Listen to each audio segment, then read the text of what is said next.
احمد شریف چودھری نے ایک بہت عام پریس کانفرنس کی تھی، ان کا کیا کہنا تھا آپ کو سنواتے ہیں۔ بھارت نے پاکستان پر بلا اشتعال جارحیت کی ہے اور معصوم لوگوں کو ٹارگٹ کیا ہے۔ پاکستانی افواج پاکستان کے عوام کی بھرپور حمایت سے اس وقت دشمن کی اس جارحیت کا مکمل اور بھرپور جواب دے رہی ہے اور اس جارحیت کا منہ توڑ جواب دیا جائے گا۔ 6 جگہ پہ پاکستان میں 24 امپیکٹس ہوئے ہیں بھارت کی طرف سے، اس میں 8 پاکستانی شہید ہوئے، 35 انجرڈ ہیں، زخمی ہیں اور 2 مسنگ ہیں۔ کہ یہ جو میں نے آپ کو لوکیشنز بتائیں، اس میں لائن آف کنٹرول کے اوپر صرف کل جو گزرا ہوا کل ہے اس کے اوپر میڈیا اور انٹرنیشنل میڈیا کو لے کے جایا گیا تھا، کیونکہ یہ بلا جواز جو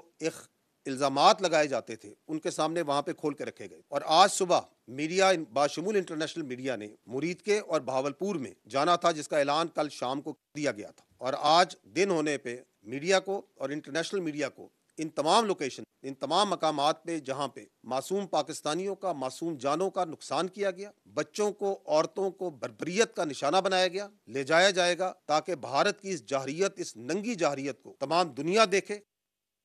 تو سب سے اہم بات یہ تھی کہ منہ توڑ جواب دیا جائے گا، منہ توڑ جواب